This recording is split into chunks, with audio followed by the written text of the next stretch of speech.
part of the Press Play Podcast Network. Look up in the sky, it's a bird, it's a plane, This is Jason J. Lewis, the voice of Superman on Justice League Action. This is Mark Wade, writer of Superman Birthright. You're listening to The Krypton Report.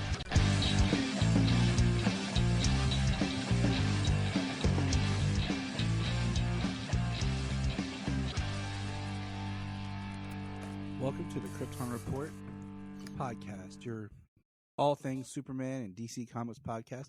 Welcome to episode 500. We didn't plan anything big for 500. You know why? Because the shuffling of other things. Like this one kind of just got put at 500 and we were like, oh snap. So here we are. I know, right? Like 500, that's kind of huge as a number. Like it really is.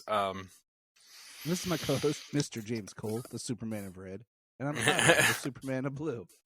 That's how laid back we are now. Like, 500, what? Yeah. And I mean, I got thinking about that today, like, dang, that's a lot. But then I was like, yeah, sometimes we do crazy stuff where we were releasing more episodes because we were trying to cover everything. And then, like, when we did Flash Week, we dropped an episode every day for like 8 days. You know, stuff like that helps pump up numbers.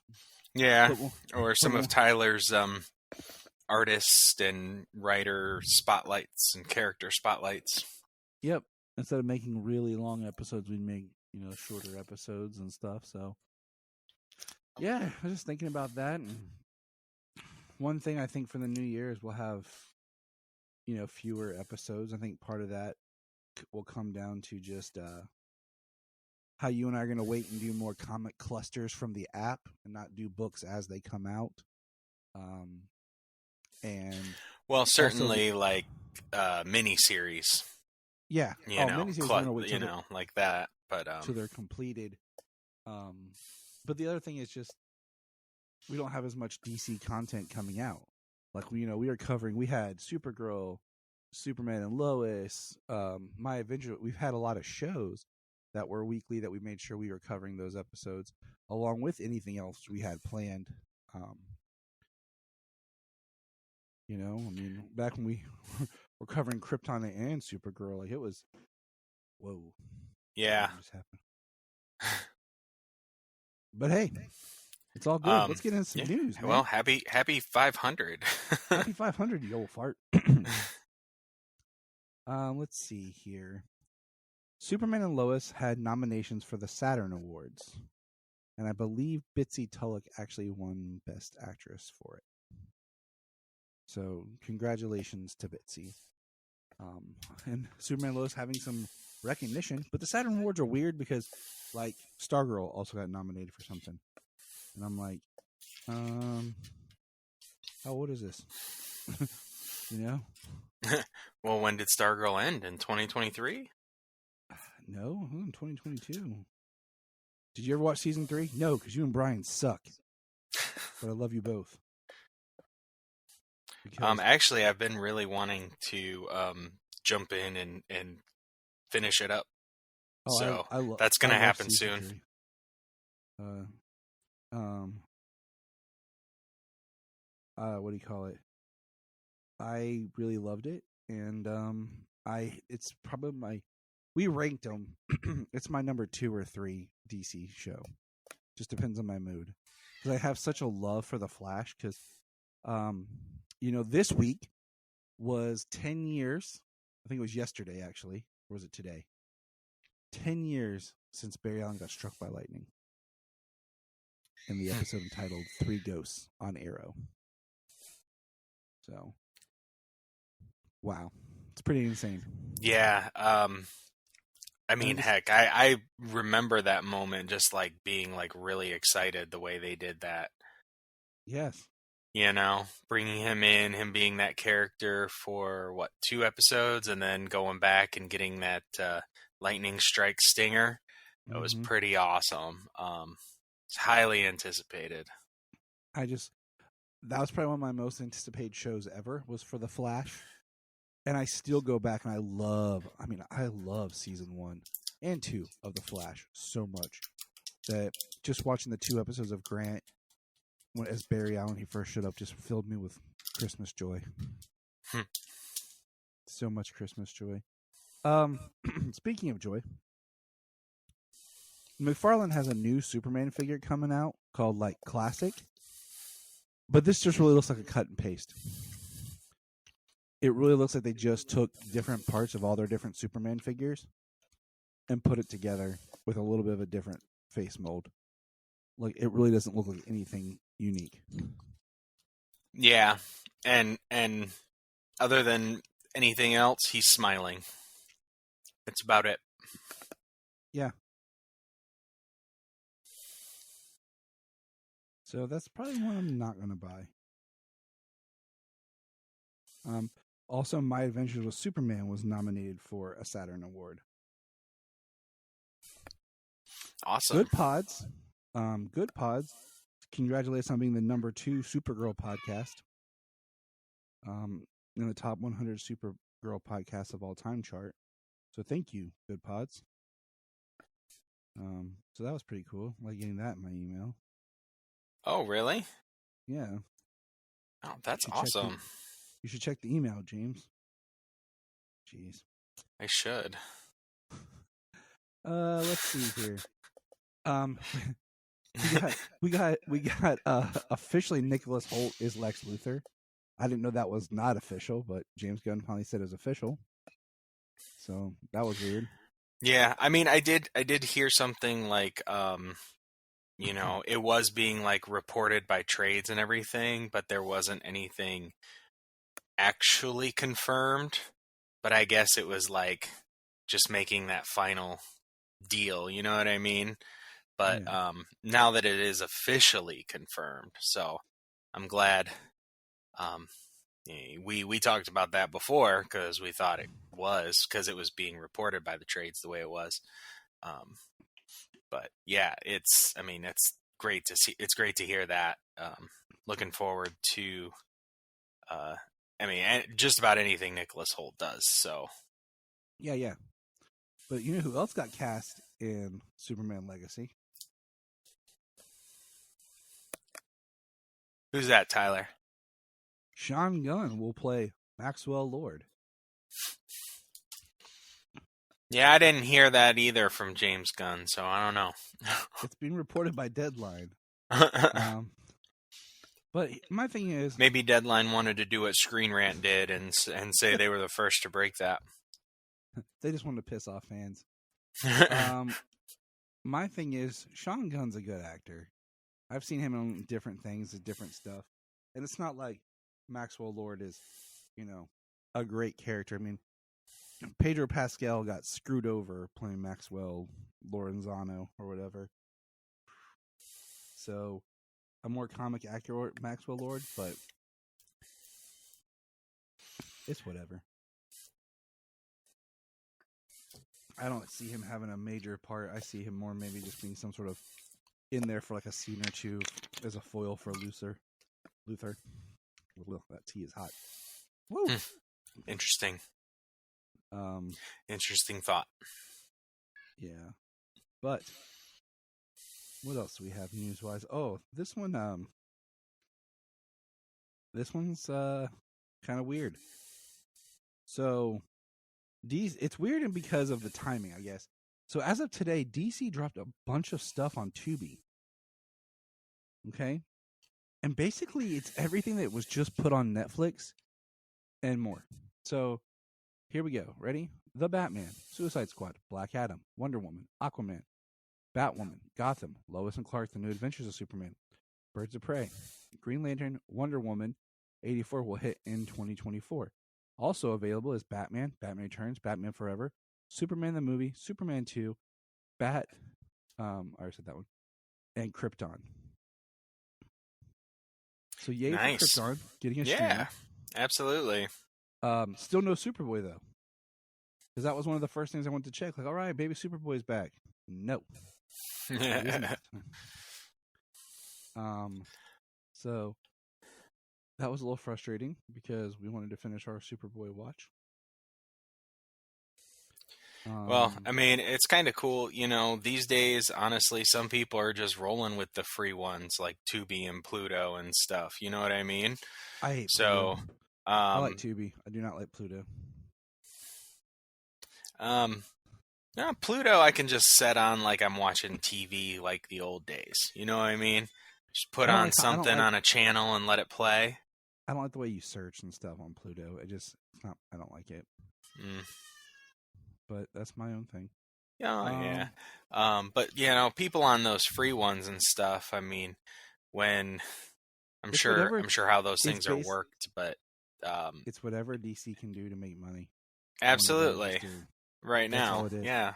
They're selling their stuff to other places.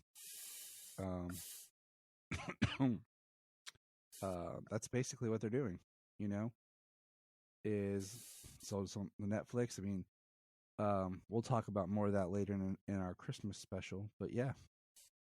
And then last but not least, we are giving away a Happy Merry Christmas package from us. We are giving away digital copies of like all the recent DC movies, from Black Adam. No, I'm sorry, from Super Pets all the way up to The Flash. We are giving away a digital copy. All you have to do is leave us a review on Apple Podcasts. Like us, join our socials. I will be posting that online. And yeah, it's our movie time giveaway. Just not Blue Beetle as of yet. Well, you know what? I was just thinking, because I just did a side job, like maybe I should buy a little something. Maybe I'll buy Blue Beetle there and drop a digital code in there in the pile. Yeah, because I bought it digital, and I did say I'm gonna buy it again, but Christmas season and all that. Yeah, I hadn't bought the physical yet, but it could be a good time to do that. I agree. Yes, sir. Have that ready to go. So that is all the news I have. Anything else you can think of?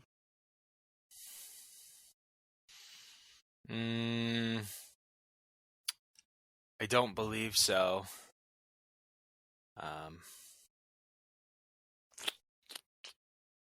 No, sir. All right, so moving on, we have some comics to review. It's been a little while. What would you like to look at first, Mr. James? Oh, what would I like to look at first? Well, let's go with World's Finest number 20. Is there anything you wanted to go last? Which one was your favorite? That's a good question. I don't know. I don't know if I have a favorite, but right, start doing. What's your favorite issue this week? We gotta review more than like 3 issues. So I really gotta think on it, like, you know what I'm saying?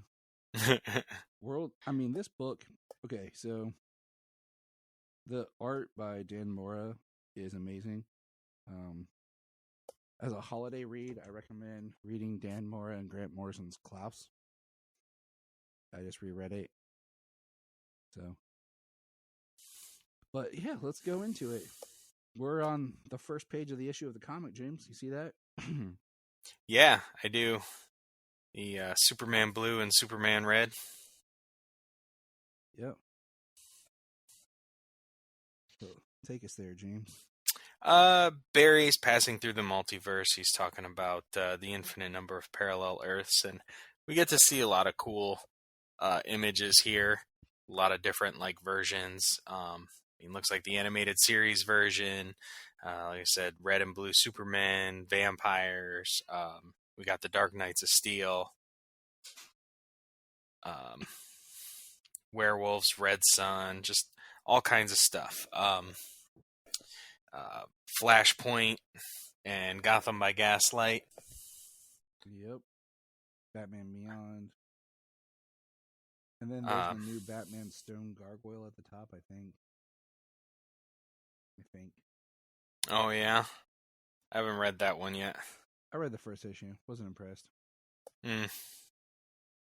It was overhyped. But Flash comes back out from the multiverse, and he goes to Batman, Superman, and Robin, and he tells them that he found Boy Thunder. Which I think, the young... Which I think Mark Waid's just amazing for pulling this Boy Thunder, like being the catalyst. Yeah, it's really interesting. Kind of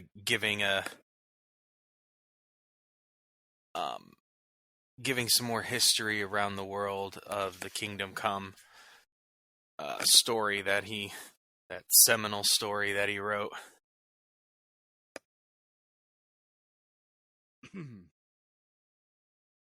But so Superman, what does Superman do, James? Well, Superman jumps on the cosmic treadmill carrying Batman to run to parallel Earths. They show up and they can't be seen or heard. And he sees older versions of himself and Bruce and a bunch of dead heroes. Ted Kord, Kara, Ray, and just rows and rows of people, all heroes. Kind of looks like the military. It's like Arlington National Cemetery. There you go. Couldn't remember the name of the cemetery. Yeah, sorry, I'm just drinking this really warm tea that Jania made me, and I'm like, this is good, but it's really hot. But yeah, it's pretty intense. Yeah, to see. Well, I mean, if this is the aftermath of that nuke going off, right? Exactly. So, but yeah, they're just they're waiting around. They're kind of observing. They want to see what's going on. They go to the Planet Krypton restaurant. I wish that was a real restaurant. Absolutely. Like, I would definitely go there. I don't care how expensive it is. Like a Hard Rock Hall of Fame where it costs you $20 for a burger and fries. I don't care. I'd still go and eat there. And the food would probably not taste that good. It'd probably just be generic, and I'd still go. Oh, of course. We'd meet every week, James. Yeah, we would. They need to put an hour and a half away from each of us, right in between. Yeah. For real. It's not that bad of a drive. Yeah, for real. That's a good drive for dinner. Yeah. Once a week. We'll just do our podcast there. Yeah, hell yeah. Hell yeah, Kite Man. Kite Man, hell yeah. So I like that they have the that Superman Batman suit in the background there from earlier in the run. The Batcopter. Bruce tells him, how he was able to adopt Dick, with his money and donations and endowments and everything, and that he wouldn't actually be able to legally adopt. I can't remember his name. Who's that? I read this a couple of weeks ago when it dropped on here, so. Boy Thunder, the character's name, other than Boy Thunder. Yeah. I was trying to remember the character's, the actual name he went by. I think it's interesting he can't adopt him, but yet later all we see is Superman just adds people to his family out of nowhere.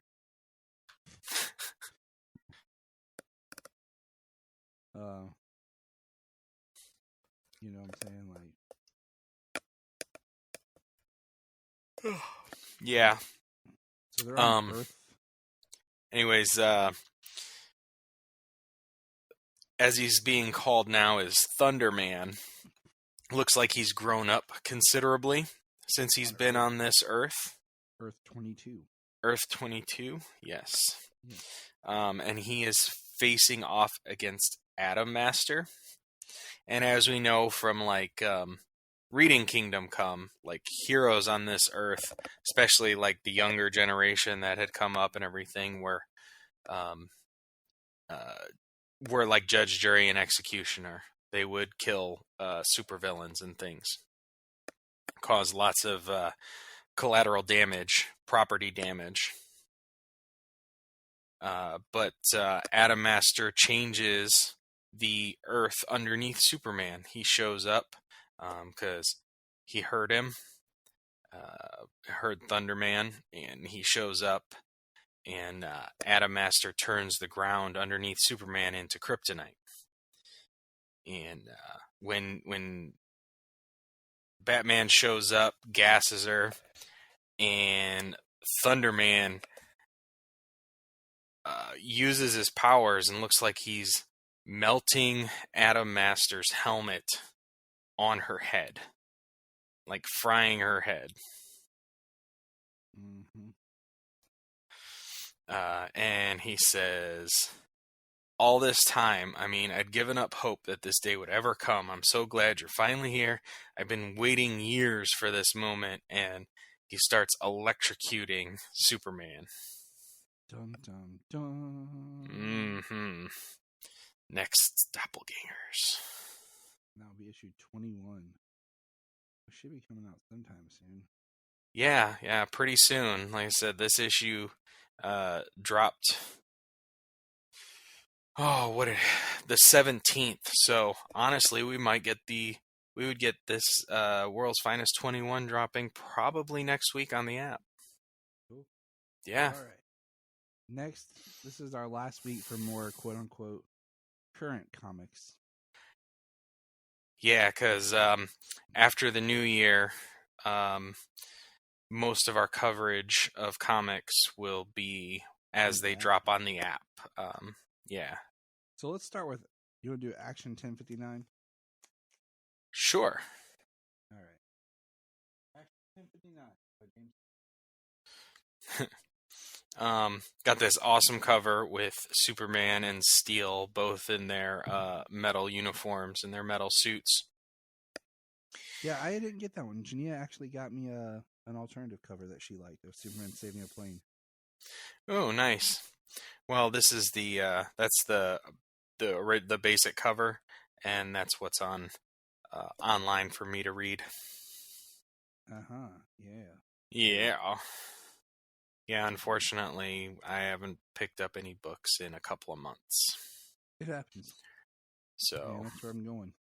Yeah, well, like I said, I'm gonna be on this, and then I'll be pulling a few trades now and again, but that's all I'm gonna be doing for a little while.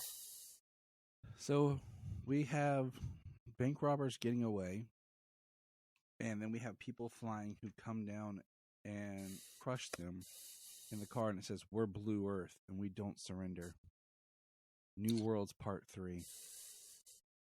And so we don't do surrender. Like, they're gonna give up, and they're like, "Nope, we're just gonna we're gonna kill you." Basically, and Superman shows up in his steel suit of armor with a sword with steel, and they start fighting the Blue Earthers. Then the rest of the Super family shows up and stops the Blue Earthers. And then people are recording it. Okay.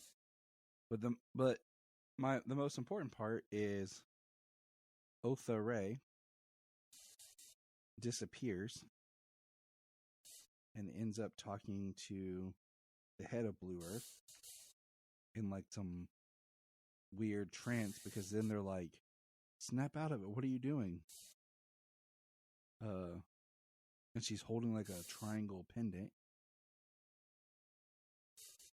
And I'm like, okay. Then we find out kind of like an arrowhead almost. Yeah. Superman's getting his powers back on space station that's like more powerful than the sun, so it's supposed to recharge him faster. And of course, Superman's like, "I'll wait to recharge later." And then you find out that the footage has been doctored, so it looks like the Kryptonians were attacking the Blue Earthers and not stopping them. And I don't. Okay, so this is what pisses me off. I'll say this. In her interview, she says, "Humans servicing humans. We don't need aliens." They're not humans. You're giving powers to humans that are based off the aliens. There's really not a big difference between what the Blue Earth and what the Kryptonians are doing. It's not humans servicing humanity. Yeah.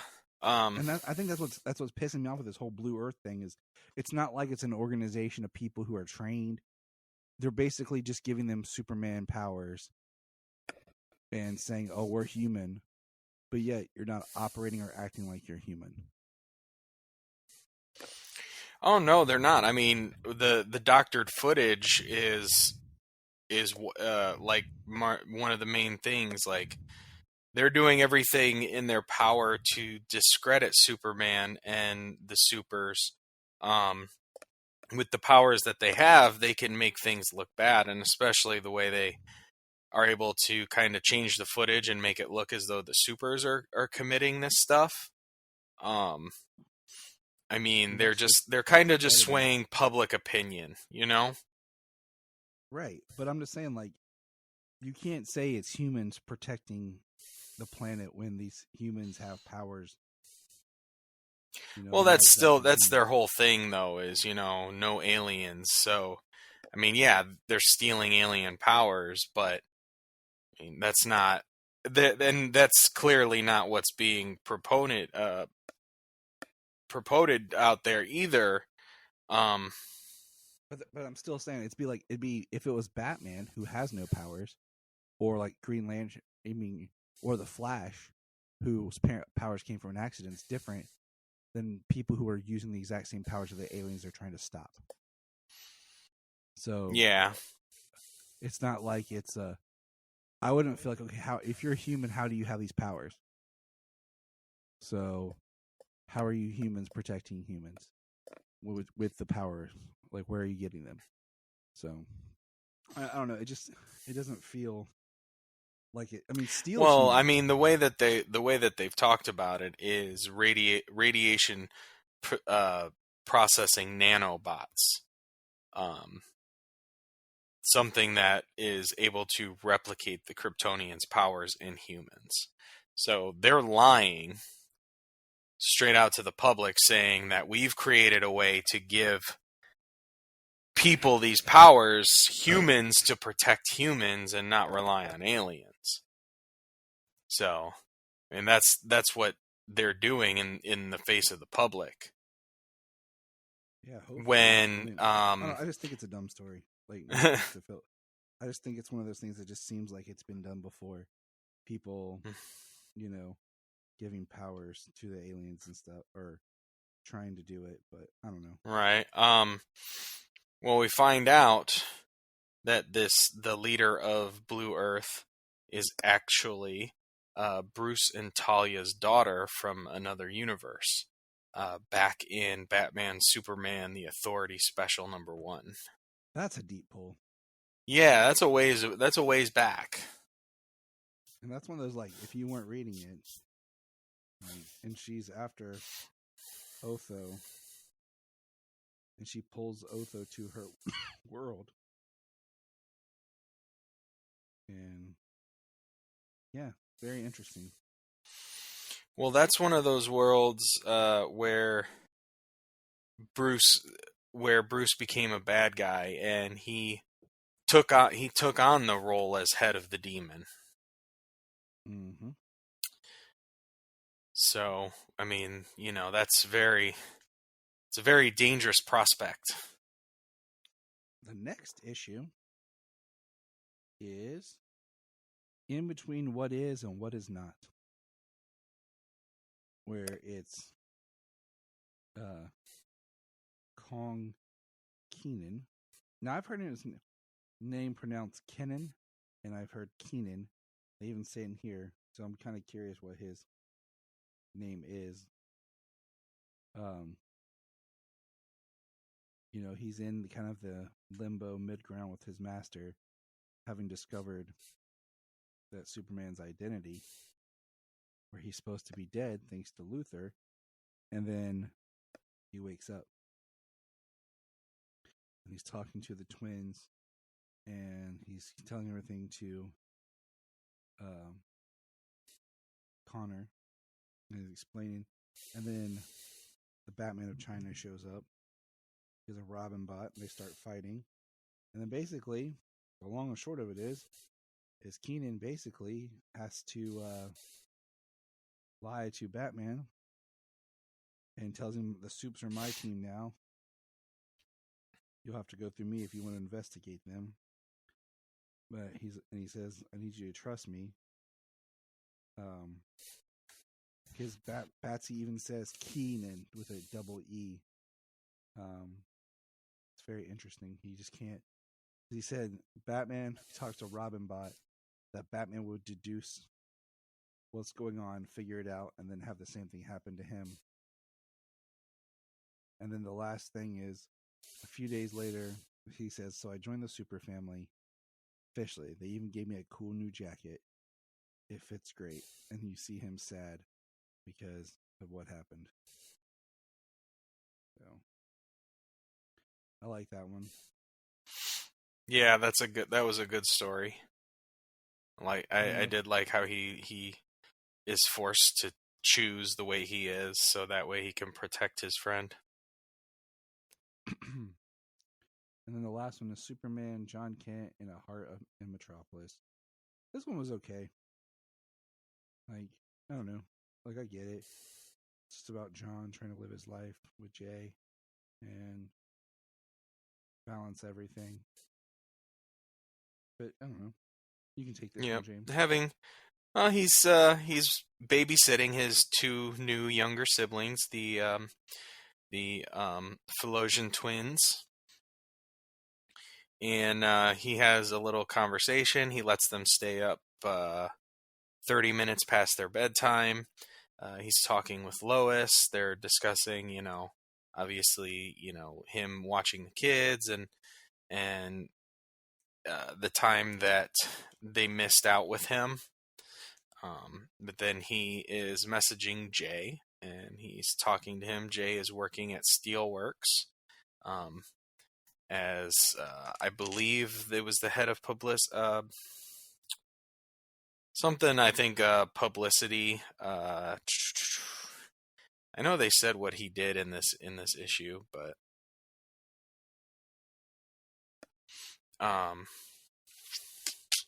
so they're talking. They're just messaging each other. And then the next day he goes to have lunch with Jay. They're having a good time. They go for a little flight, and then there's some explosions start going off, and he sets Jay down, and John goes in to join the fray. And these are scenes that take place during the events of Steelworks number 3. So we saw all that craziness going down. Because, of course, keep jumping back and forth through time really makes it easy to read. Yeah, I know.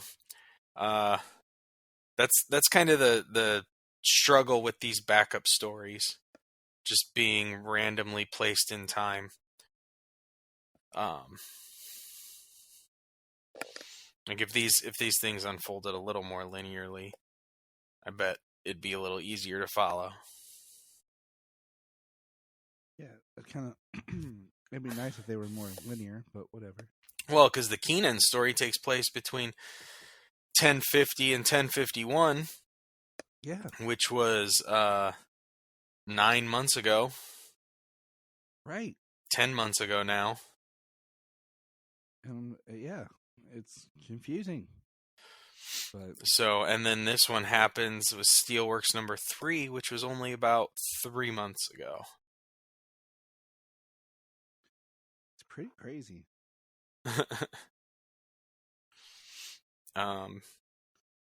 So then Superman, after everything's all said and done, he goes back to Jay to finish their date, and Superman and Clark are out there, and Lois is trying to. She's being inquisitive as a reporter and overly concerned about her son as a mother. Mm-hmm. So it's all as all good moms would. Yeah. So it was just a nice little. I mean, as a backup story, it's okay. We haven't had John outside of action in a couple of months. I know. So since before Night Terrors, or right when Night Terrors came out, there hasn't been a John Kent book going on since then.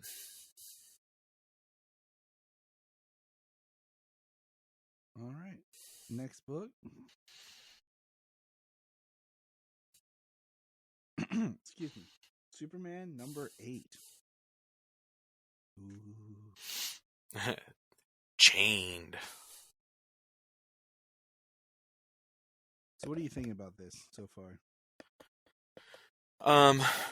I know. So we did talk about the tactile telekinesis, and this being the origin of it, and it was a power given to Superboy to replicate Superman's Kryptonian powers in a way. You know, he has them, but he doesn't have them to that degree, and the tactile telekinesis is to help with that.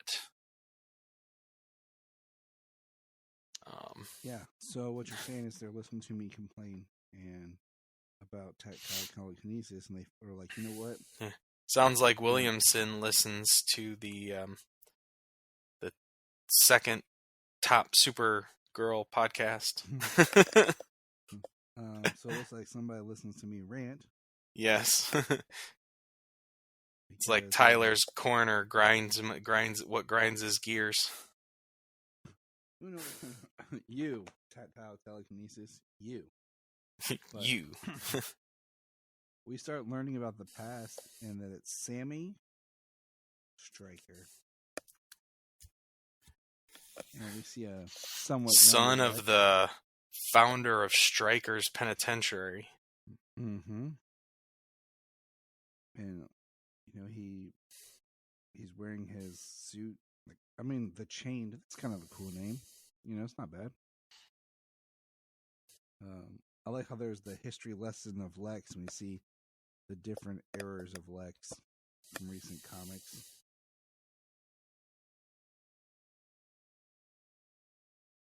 Yeah, where Grafton Farm kind of give him the history of who Lex has been.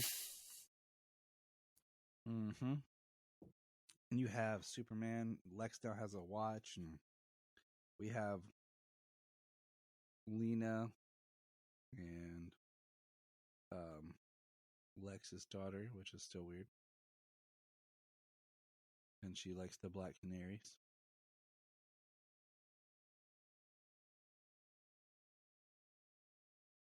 We see the Chain get Superman and Connor, and they go flying out. And then they kind of stop and bust his chains up. Lex is talking all the way. Lex gets chained. He's yelling, "Save me." And then Clark shows up in this really weird suit with kryptonite gloves, I guess. And punches Sammy. He's mad because he's defending Lex. And then they battle, and the suit gets damaged. And Sammy is like, "You can't beat me." Clark's like, "I don't need to." And then Connor shows up, and they basically re-imprison the Chained. and some weird looks like they just Christmas ribbon to him. Mhm. And then at the end, the last is I saved Lex, and it's Clark laying there with like kryptonite all over him, and he looks iridescent. Yeah, very, very heavily kryptonite poisoned. Only one thing can save Superman now: super armor. I'm like, didn't we just see super armor in the last book? You know, from Steel. Right. And I'm like, and that was because his powers were drained, and we kind of seemingly, maybe it's through magical means, with that little crystal that she wears. Given that we saw the way she kind of grabbed onto the Enchantress, that being the frame from that issue, I think maybe that they were trying to reference. So magically drained his powers. So I think that's an editor's fail of like, there's too many similarities in the two stories because the editor is very important. As a conversation I had at GalaxyCon with Dan DiDio. I actually talked to, the guy who used to run DC Comics, who's now doing his own comics with Frank Miller. And I got to chat with Dan DiDio for a little bit. And I asked him about his Trinity. And he told me a little bit about the question, because the question was supposed to be a big reveal. And about what the question said was. So that was cool. But I asked him some different things about, titles and new creators and stuff coming on, and how much the role of the editor plays into it. And he was telling me that that's how, a good editor does. And I'm just thinking the editor is not really paying attention to what the writers are plotting. Yeah, could definitely seem that way. But that's just part of it, because last weekend I was at GalaxyCon and hosted a panel, and it was pretty awesome. Fellow listener got to meet finally. Brad was there. He recorded it. He's going to send me a copy of it. And I bring this up because a lot of cool celebrities were there. I got to see and kind of like acknowledge their existence, but didn't have time to like wait in lines and meet everybody I wanted to. But got to talk really shortly with Robert Venditti, who writes the Superman 78. The guy, I guess, who was in front of me was ripping on it. So when I walked up to say, hey, I enjoyed it, and I was telling him about that, I preferred reading it as one collection instead of individual issues, he was like, well, this guy didn't enjoy it at all. And I was like, oh, okay, cool. And then I was like, yeah, I'm kind of waiting to read the new one, as one collection. And I guess Mr. Venditti was not in a great mood because he didn't seem very talkative or interested. So I was like, all right, peace. And I walked away. But yeah, that was an interesting interaction. I was like, okay. Like, yeah, I didn't get to really chat with you, and but I always feel bad like going up and trying to talk to people, and you're like, hey, I don't want to buy anything right now because I already own everything that's on your table. Right.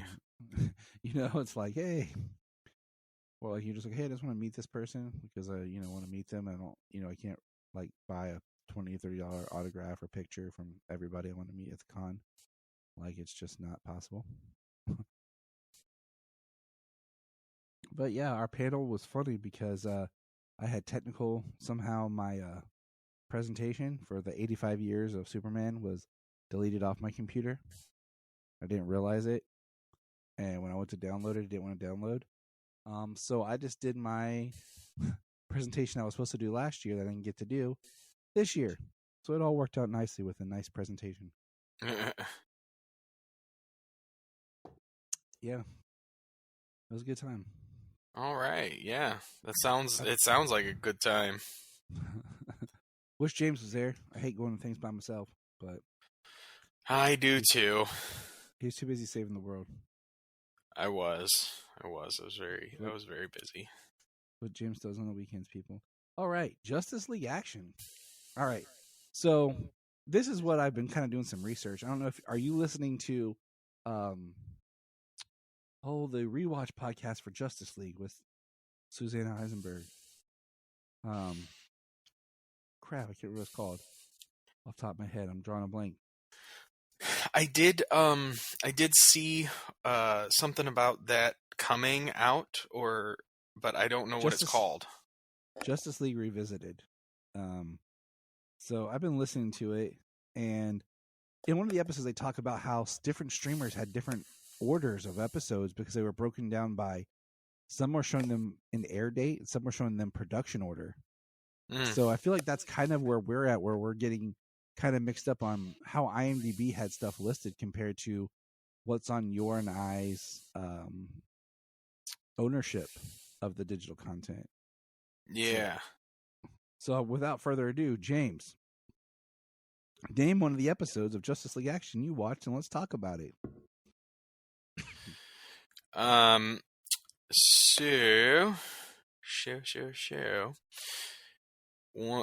first episode I watched was Plastic Man Saves the World. This was a great, fun episode. I watched with Solomon, and we had a blast. But did it remind you a little bit of like the greatest story never told, the Booster Gold episode from Justice League? A little bit, where like, you know, Plaz is doing kind of stuff, and just the way everybody talks about Plaz and doesn't really consider him right. I mean, in a manner of speaking, yeah, in those being like similar aspects of each episode.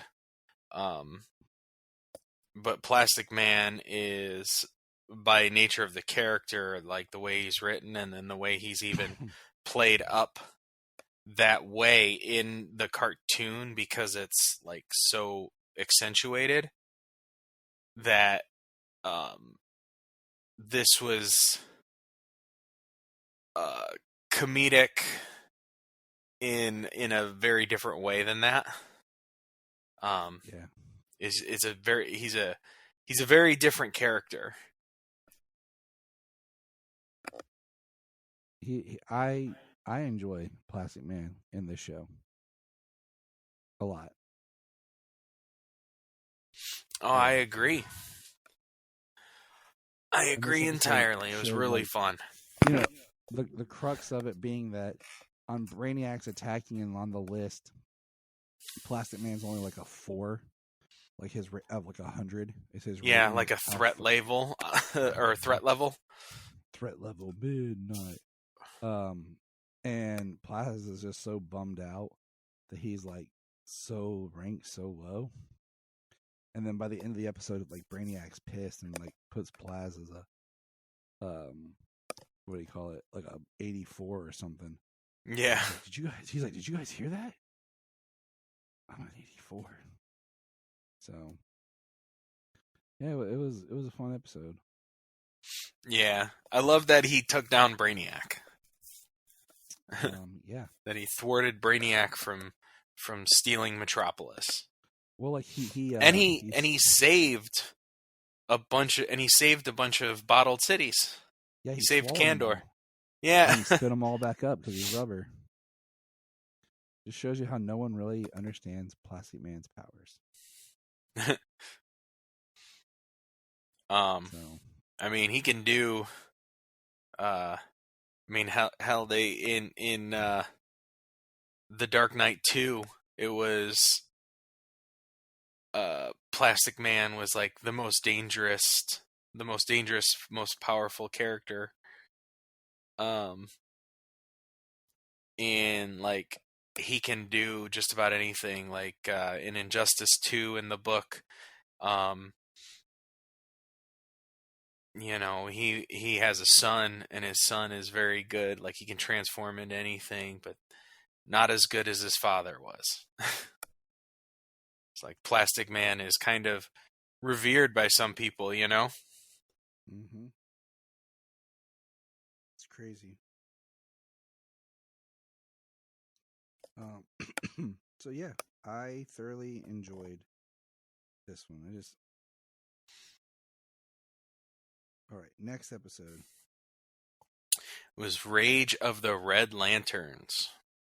Otherwise known as James on a Wednesday night. Only Wednesday. Can only go like only rage on Red Wednesday. Lantern Rage one night. So Lobo stole the ring from the Red Lanterns and pits Atrocitus, Zalias, and the rest of the Red Lanterns against Batman, Superman, and Wonder Woman in order to get a score. After Lobo unlocked the giant Spider Gauntlet's power, the Justice League and the Red Lanterns must team up to defeat him. I'll let you take the lead on this one, James. I mean, you got it right there. You nailed it. You know, that's the whole thing. Lobo is on the run. He seeks like sanctuary with the Justice League, and they like protect him from the Red Lanterns, Atrocitus, and all of them. And got Dexter here, the cat, and everything. It was interesting. It was fun. Like he stole the 4 Red Lantern rings, so he used them to fight, and then the Justice League fought the Red Lanterns, and then he got the Spider Gauntlet. Just this really powerful gauntlet that he used, and he was fighting them, and they took him down. It's always good when we have Jason J. Lewis, showing up. Our man here. Our favorite Superman who doesn't get no credit, but whatever. Yes, sir. I'm not a huge, I like the Red Lanterns, but I'm not a huge fan of the Red Lanterns all the time. Because now just the Green Lanterns have just kind of become, so he's either fighting the Red Lanterns now, so the yellow, it's always just the same power, just a different color.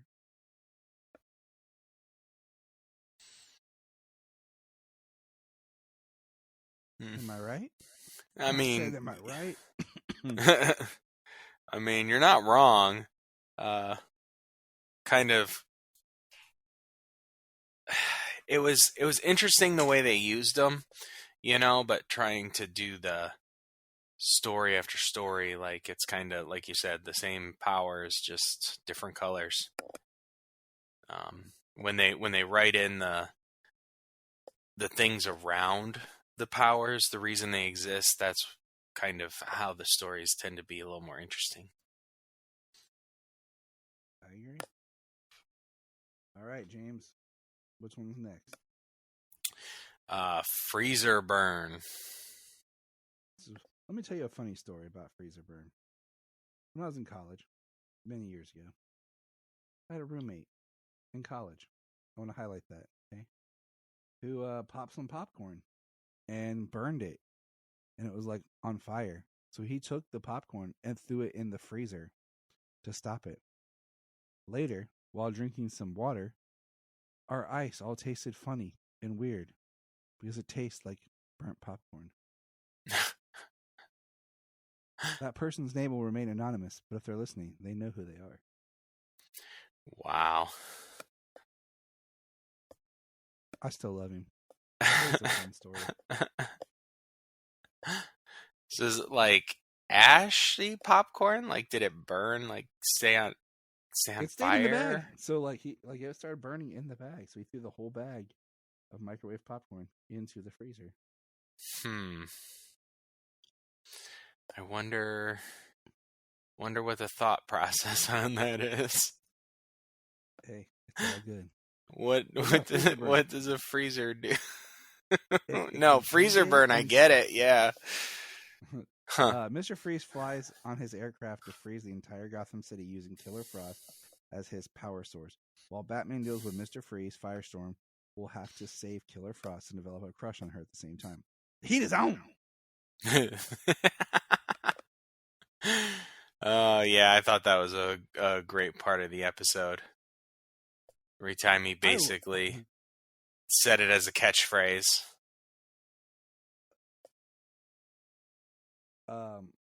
I love Firestorm in this. But what did you think of this one? I liked it. Very much like Plastic Man, and even the Red Lanterns. I really enjoyed this episode. Firestorm, I feel like, is one of those characters that just pop in this series compared to like other characters that just feel the same. Like this one, I don't know. It just feels like it works. Yeah, I like the comedian who voices Professor Stein. Yeah. Always giving him crap. Yeah.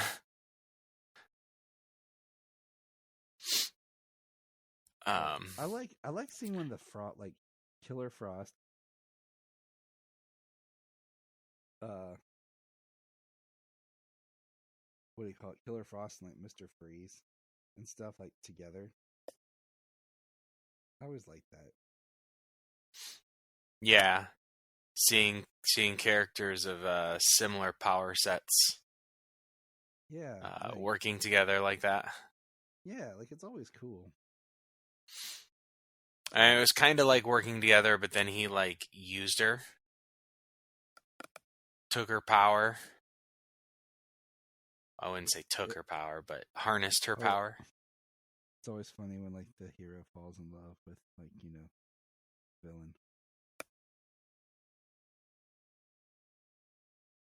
Too. So that always makes me smile too. But that's just us. And the last one you watched, James? And the last one I watched was The Trouble with the Truth. All right. I didn't watch that one. What number was that one? In my order, it's number 18. See, this is why we have to do it this way. Yeah, I don't think I have that one listed. Yeah, in my order, for my IMDb, it's number 24. Dang. So what number do you have Bottle City of Candor?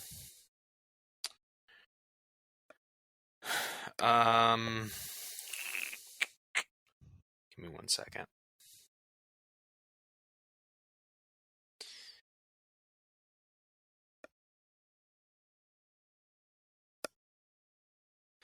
Bottle City of Candor is episode 21. Okay, weird. All right. So, all right, James. Trouble with the Truth. The JLA finds themselves in danger of losing Wonder Woman when the goddess Athena comes to Earth with an offer Diana can't refuse, filling the position of the goddess of truth on Mount Olympus. James, take it away because I didn't watch this one. I mean, so they were just. Damn it! I watched this episode twice. Now I can't remember because it was a handful of days ago. I mean, the thing I remember most about this episode is Green Arrow and Athena, goddess of war, firing their bow and arrows, and Green Arrow doing his thing, and like Artemis making him look pale in comparison. He shoots his bow, takes out one person. She shoots her bow and drops like 6 with one shot. Poor Ollie. So that was the best part of the episode. All right, you hear from James first, people. All right, next time we're going to do Double Cross and the Bottle City of Candor, or the Bottled City, which is about Candor, and Inside Job. Okay. Those are the next 3. Inside Job, Yeah. Double Cross, and Bottle City of Candor. Or Battle for the Bottled City. Yep, Battle for the Bottle City. Yep, those are my next 3 in that order. All right, so that's what we're doing. We'll be on the same page. But all right, everybody, we made it to 500. Next week's episode is going to be our commentary on Aquaman. Then we'll catch you back for Aquaman 2 and a little holiday surprise. So remember, Look up in the sky. We just want to say, if you've enjoyed this podcast, please check out other podcasts on the Press Play Podcast Network. If you are like Tyler and James and can't get enough Super Talk, check out these other podcasts. Digging for Kryptonite, Supergirl Radio, The Last Sons of Krypton, the Superboy Legacy Podcast, All-Star Superfans, Superman the Animated Podcast, The Aspiring Kryptonians, Always Hold On to Smallville, The Geek of Steel, and Truth, Justice, and Hope. Remember to check out Krypton Report on all social media platforms. Go to linktree.com/Krypton Report. You find all of our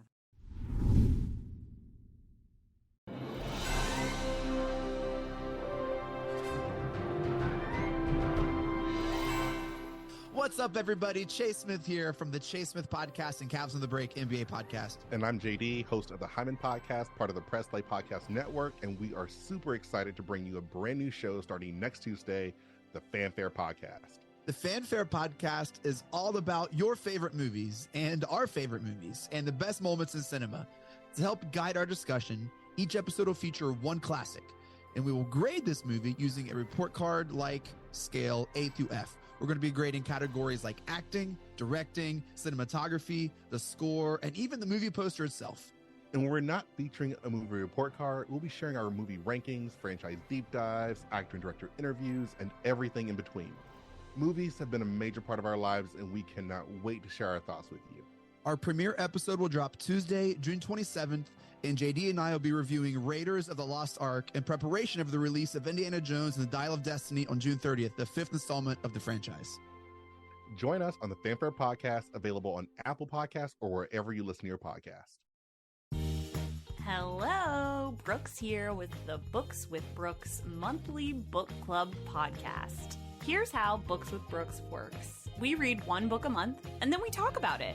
Classics like Stephen King's The Shining, debut novels like We Are the Brennans by Tracy Lang, and tons of other compelling, life-changing stories, one book and 1 month at a time.